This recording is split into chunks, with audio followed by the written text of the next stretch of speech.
It's time. Ladies and gentlemen, I am here with... Not cool unless you pee your pants. Oh, Jesus. Yep, I know that joke, too.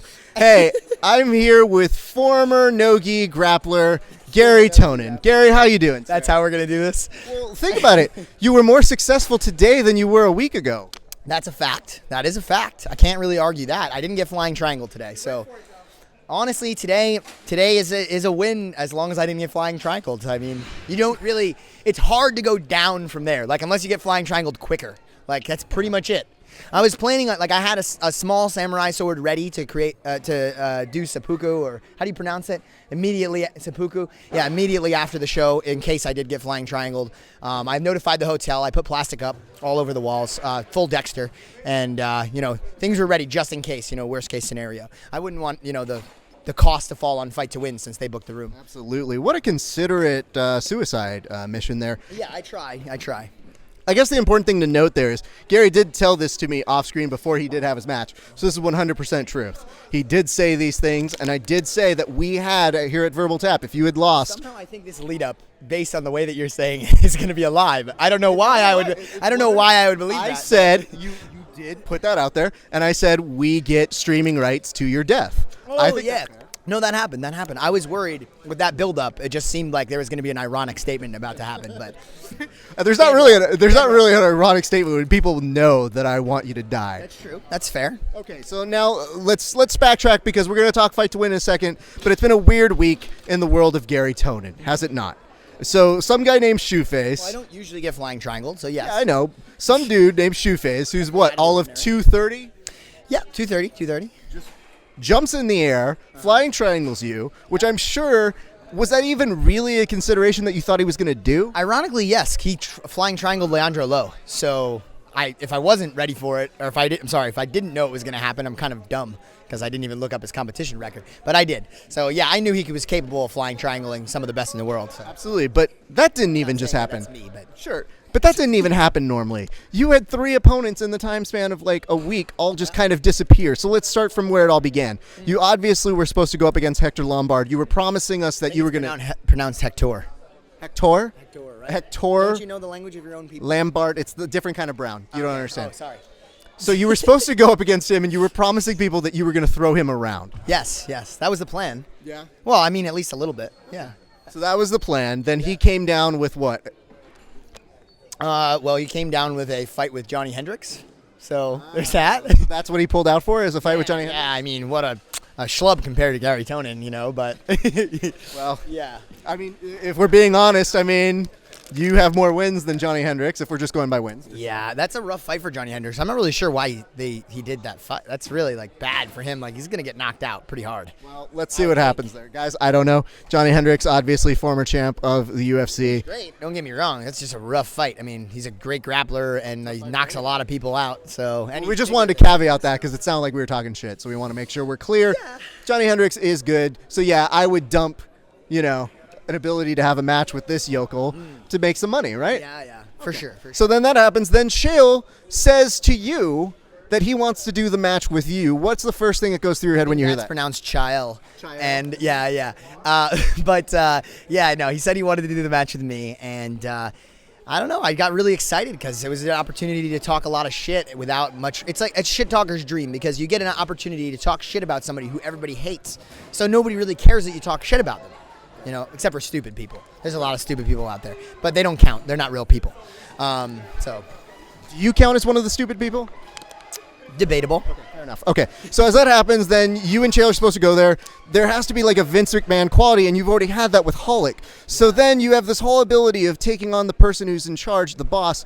What was Chael telling you? Did he say there were any limitations to shit talking, or did he say anything crazy that you couldn't do to him? Because I would never do this prior to shit talking an opponent, but I did in this instance only because it was my boss. Actually, I didn't do it for Halleck, but that's mostly because I really hated Halleck, and I don't really hate Chael, so that's different. I was like, actually kind of have a shred of respect for this individual, so maybe I'll ask what their feelings are on the issue, and they're my boss. So there was a lot of considerations. So I said to him, I was like, listen, I almost called him Halleck. I was like, listen, Chael, I said, is there any limitations? I'm going to pull out all the stops. You're a master shit talker. I have to go, as far as I possibly can with this. I'm going to talk about your family. I'm going to talk about your steroid abuse. I'm going to talk about, all of your losses in the UFC and all these different things. And he's like, yeah, have at it. It's been a rough week. And that was like, that's all I got. So now the funny part that some people don't know is that after the match was called off, after Chael had already said, like, yeah, it's not going to be able to happen because Bellator pulled me, I kept trolling him for like another good 6 to 8 hours because I couldn't help myself. Sure. I just needed to get my 24 hours of getting to talk shit about Chael Sonnen out. And I did that. It's like a buffer time. You know what I mean? You earned that because he was going to give you the match. Yeah. And then I have to ask this, though, because some people did want to know this. Who do you think would have been the bigger challenge? Would Halleck have been a bigger challenge than Chael? Halleck? Yeah. Or are you talking about Hector? Hector, the bigger challenge than Chael? I know what I'm asking you because I'm asking you boss versus boss here. Oh, boss versus boss. Which one would have been a bigger challenge? Yeah, good question. Halleck is more submission aware, probably. But Chael is a little smarter, per se. Okay. So, there's a cage. He wouldn't be able to run away. Tough to say. Also, I feel like he would have tried to Chael's impose. Also, actually a real UFC fighter. Well, that's what I was about to say. He's imposed. Kind of like a rapper, sort of. Wow. We'll get to that in a second. But I did enjoy the fact that it would have imposed a little bit of wrestling, which maybe would have made him feel a little bit more at home in a cage. Sure. So there is that, as opposed to other ways that we've seen Chael in the grappling community. But instead, they give you shoe face. And I did notice, since you did bring up the cage, that he was utilizing the cage. Was that? Oh man. So okay. Sorry to cut you off. No, okay. I mean, you know where I'm going. So this is the cage, right? Okay. And I'd done some fence wrestling and things like that. Yeah. The cage, because I'm 5'10", rough. Okay. Debatable. Was just perfectly set. So that there was about 2 inches above my head and then a foam roll where they encase the tip of the cage so you don't get cut. He jammed his head underneath my chin and wedged my head from chin to forehead up underneath this fucking foam. And I had done a lot of fence wrestling. I was not prepared for that at all. My head was literally stuck. I'm like... And eventually I put my knee in between us and I was able to get out of there. But holy fuck, that sucked. That was horrible. I was definitely pissed. And then I pushed him a bunch of times to try to elicit a reaction. It didn't really work out. I don't think he's afraid of me. I don't know why. No, I don't know what it is. Maybe it's being a bigger man to you, both physically and mentally. Yeah. But sometimes when there's a lot of steroids involved, people will get angry even if there's no threat. You know what I mean? So... Look at this guy. Wrong text. I didn't say it. Wrong Sometimes text. there's a lot of strength involved. They're more masculine. More technique. More testosterone. Natural testosterone. Yes. Not fake, artificial. Absolutely. I would never say that about anyone, ever. All right. First, it's never been used in Jiu-Jitsu or MMA. Ever. All right. Good job, genius. All right. So now as we go there, let's transition. Then this week, you're going from having that happen, and obviously you're super pissed. You shave yourself, which, by the way, props to you for being able to grow that back fairly quickly. Yeah, I didn't really try, I guess. Just, it's my face. You shaved it off because you said that you didn't deserve to have a mustache, so you shaved it off. With great mustache, comes great responsibility. Responsibility, yes. Yeah, I really felt as though I wanted to turn over a new leaf and start anew, and what better way to do that than to shave my face? So then we find out that, all right, Gabe Arges, you've got a match with him. You said you're going to come with him with hot fire.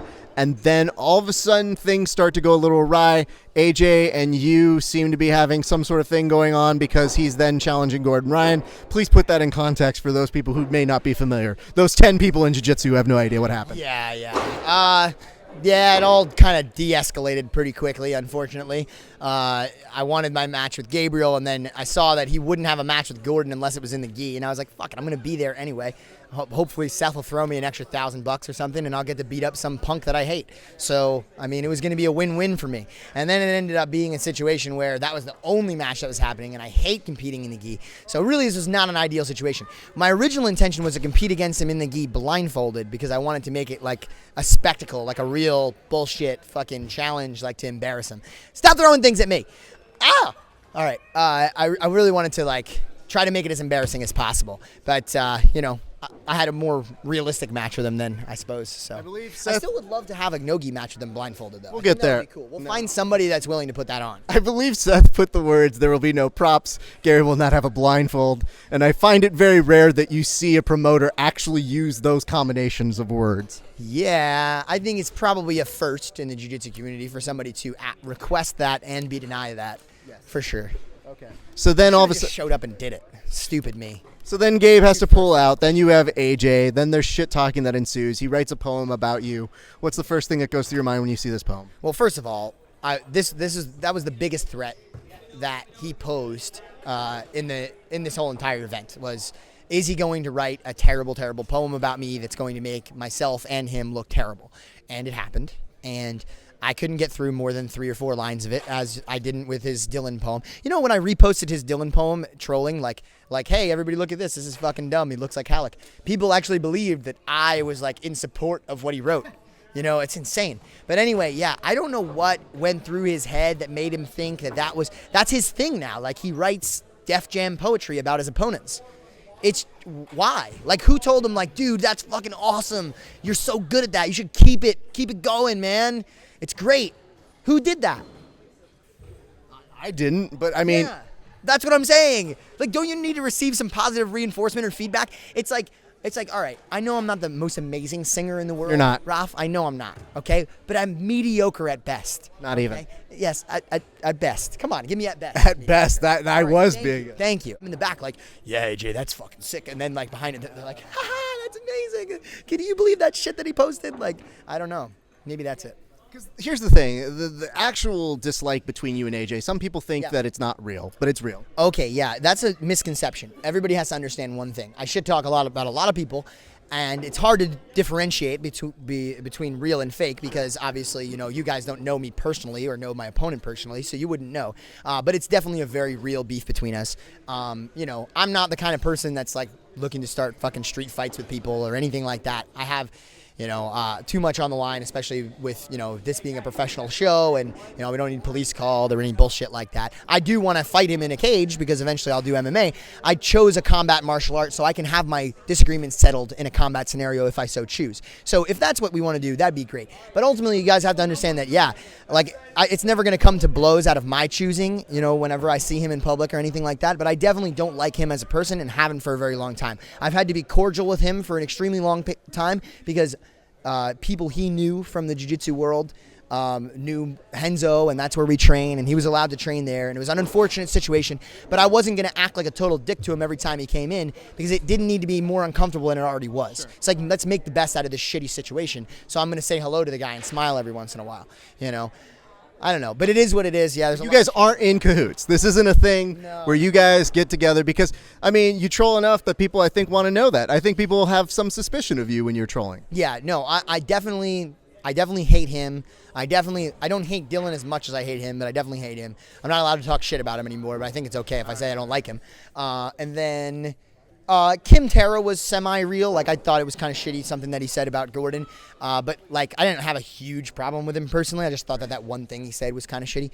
So, that's as far as it goes. I think the rest of the people that I've ever talked shit about, it's been pretty playful. Okay, so, obviously, that's playful, all that good stuff. Yeah. Let's do this. They take it's a different story. Some people take that shit talking very seriously, and they think it's a personal insult, and they hate me or whatever. But that's your choice. Everybody just because you're like a child. You're like a 10-year-old child who's given the opportunity to say what you think and feel at any given time. And now there's like a couple people that listen. I know. Who knew? It's empowering. I know. The look in your face is a little scary as you mentioned. What was that chick that had no business talking about MMA? Meryl Streep? Yeah, Meryl Streep's like her, yeah. That chick? Who's that broad? You get a little bit of power, and you're like, oh, yeah, I can... all the masses will listen to me. I can say things, and then you just say a bunch of stupid shit that, doesn't really. You say stupid shit, and you haven't earned it either. Yeah, no, I agree. All right, there you go. I'm just saying. I'm just saying. I'm with her. I get it. You feel like people respect your opinion, so you think like what you say is actually relevant after a while, but it's not. Like I realize I'm being hypnotized by these people. Absolutely. Well, speaking of hypnotized, all right, let's get to this. You hypnotized the crowd with your entrance today, which I thought was interesting, given the fact that we talked about a former boss that you took on. You decided to come out to gi and a gi. Any possible reason for that? Maybe that you're now wearing a gi here today? Yeah, it was just the one opportunity anybody will ever get to see me competing in a gi since, I guess retired from competing in a gi when I was like a black belt to 3 years ago. I don't know. Last competition was against like Sean Roberts. I randomly did it at a Grappler's Quest similar to this 3 years ago, and I lost to him by like an advantage. So. Did you feel good when you were out there and people were oohing and eyeing like, oh my God, Garry knows a berimbolo in the gi? Who knew? I didn't really, just so you guys. Did I accidentally do a Berimbolo? Kind of. All right. Yeah, it wasn't on purpose. So I really kind of hate that move. Yeah, I definitely was lost in a lot of that match as far as whatever the gi work was concerned. Thankfully, I found a couple, quick transition to some submissions and pulled it out. In my mind, because it's a submission show, I won. If you were looking at this at an IBJJF perspective, even though I snapped his knee in half, they go, oh yeah, but he mounted once. So yeah, and he passed a couple times. So yeah, he won, even though the other guy's limping. Yeah. Was he limping? Is that what happened? I mean, I'm pretty sure I danced around him and he went like this. So yes, I think that's an accurate statement. Okay. I just want to get your perspective, obviously. It's interesting how he was explosively chasing me around at the beginning of the match, and then somewhere after, when his knee got snapped in half, he wasn't really able to do that anymore. When did the knee snapping happen, in your estimation? I don't know, maybe during the fucking deadly knee bar, lat knee bar. Oh, the peanut squad over here is definitely going on and being like, oh, I remember when that was. Yeah, sorry. Well, obviously, when that is happening and you're there, you had him close a couple times. Oh, we have a photo of it very quickly. The knee is blocked. Okay. That's when that happened. You're great. Good job, Gary. This is really compelling. Snap, crackle, pop. Interview Yatch. television. Great camera work there. Thank you very much, Dane. I just have to say, it was an interesting match. Can I ask you a question? When you talk into that microphone sometimes, do you have to keep yourself from like opening your mouth and bending forward because it's like a gut reaction for you, or? You say that, but guess who just made their own GIF right now?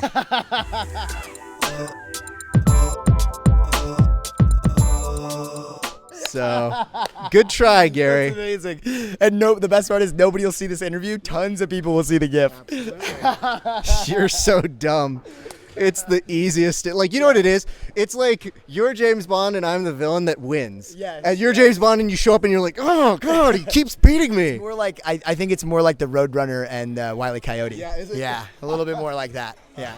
I'm not that fast. But sure, yeah. I mean, it's not hard to outsmart you, Yeah, which is why I didn't really feel like doing that all that much. But you did it to yourself. Yeah. Much like I would assume you'd say something about somebody else you competed against today. Anyway, so as that's happening, you obviously say that you're snapping his knee, and you had this knee bar. You were attacking it multiple times, Yeah. which was really cool to see his transitions. How did you feel about competing in the gi? You said this is the last time, but didn't you? terrible. Why did it feel terrible, though? Oh, it was awful. I had no idea where. I mean, I could have prepared. Obviously, if I knew, I could have prepared better. But I definitely had no idea where I was. Honestly, I like competing in the gi. But here's the thing: I've been telling people, and this is going to get serious for a second. Sorry.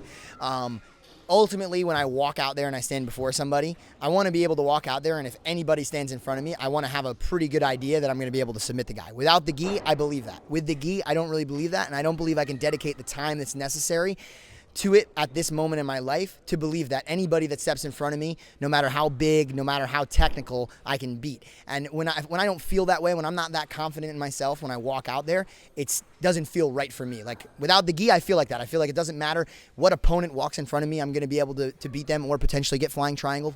But that's how I want to feel when I go to compete. I don't want to feel like, oh, I'm not so sure about myself, So that's why I tend to focus without the gi.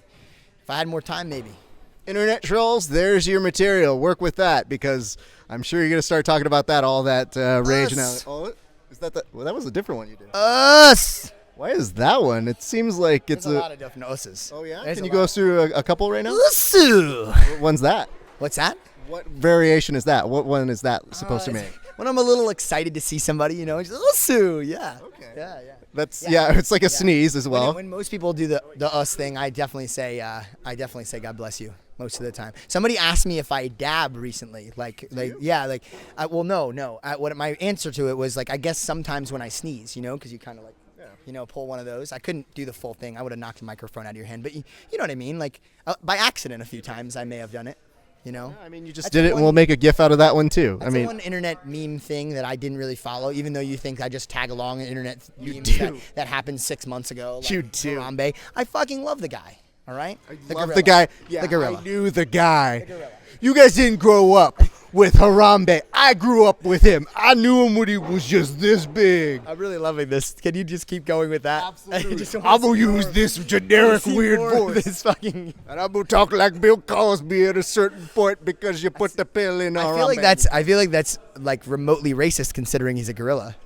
That you were doing. Why did you make that assumption? Because you used Bill Cosby and he's a black male. And? Gorilla. Wow. Yeah. Racism. Didn't know that Garry was going to be racist. I thought that was a little fucked up.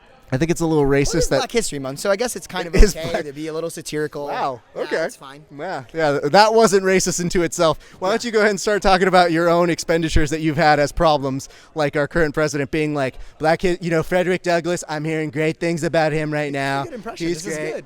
Dude, I do impressions. That's what I do. I know. You know how it goes. I've done impressions of you, and it's toot your horn every once in a while. That's all. It's pretty easy you to don't hear do. it from a lot of people because not a lot of people watch this shit. So Yeah. You could use it. Yeah, every time you come on, for some reason, people, they watch it, and then they look at me and they say, Gary's the worst. Why do you guys do these interviews? And I'm like, solid point. Fair point. Somebody posted something on a Flow picture recently, like it was a picture of me or something about to compete. Oh yeah, me, Chael, and Gordon, and they're like, Flow, why do you keep making these stupid retarded assholes famous? Like, and I was like, wow, that was aggressive. That was so aggressive. Seriously though, why do you guys? I asked that in a real question, and I want an answer at some point. Fair. That's fucking fair. Yeah. Saying if the shoe fits. All right, Garry. So that match went there. Blah blah blah. What's coming up next for you? Well, I don't want to announce this on. Yeah. Don't know yet. Don't know. Really played that one cool there. Yeah. I will say this. There is certainly a match that's potentially in the works that a lot of people have been wanting to see for a long time. Crone? What? Crone? What are you talking about? You saying Crone? Are you guys going to have a match now finally? On ice cream Crone after? Crone? Yeah. So close. All right. Fair enough. I'll let you off on that one. Okay. So we get to this point now where we need to say goodbye. This is the last time we're going to see you in the gi for a while, right? Nope. No. Don't pan down ever on that. Never. Oh, God. Oh, that's... You know what? It's almost better that you never roll in the gi. Now you guys know why. I actually don't compete in the gi because I was told I'm not allowed to wear it at my academy anymore because of things like that. Yes. Okay. Yeah. I'm going to enjoy hearing... I strip teased with it too much, and just didn't appreciate it. Professor Tom the Blast was like, absolutely not. This can never happen again. So when you're strip teasing, what do the guys say? They mostly whistle, smack me on the ass. They, that sort of thing. Good job, honey. Yeah, that's the stuff. They're all construction workers around you. I have to ask this. I figure this is the way to end this interview because I feel that there are some people who feel this will never be resolved, but I need to ask it anyway. What is it going to take for you and AJ to ever get along? Like, is there a moment where you guys ever get along? No. Because I don't know that people really give a shit about you guys doing this. Little known fact. Little known fact, you guys were trying to offer doing this as an MMA thing. Yeah. Nah. Yeah, but I think a lot of people do want to see him get punched in the face. It's similar to like the Halleck situation where like nobody really wants to see Halleck grapple, but they're like, fuck, if he could just break his leg in half, I'd really love to see that. Like that's kind of the only real reason people are tuning in, right? They're like, okay, maybe you'll fuck this guy up. That's why I want to see it. I'm not saying I really want to see it. The only reason I want to do an MMA fight is because I get to punch him in the face legally without there ever being any implications, in the law. You know what I mean?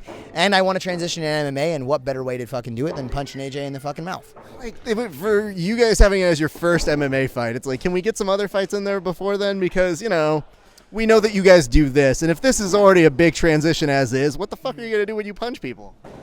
Well, it gives you a better opportunity, I think, to work to practice your MMA skills because you'd have a person in front of you with another person in front of you with shitty MMA skills. Well, you heard it here. Always exciting. Maybe not the most informed or intelligent, but Garry Tonon always coming out here to give you guys some kind of entertainment, even if it happens ever so fleetingly in the gi. Garry, on behalf of grappling fans, I want to say thank you for a ridiculously weird week. Yeah. No matter what we can say about you, and believe me, we say it all, and nobody was happier to see you get choked out than, me, because that was fun. You always give us something entertaining to watch, and we want to thank you here very much. Thanks, Huff. Oh, God.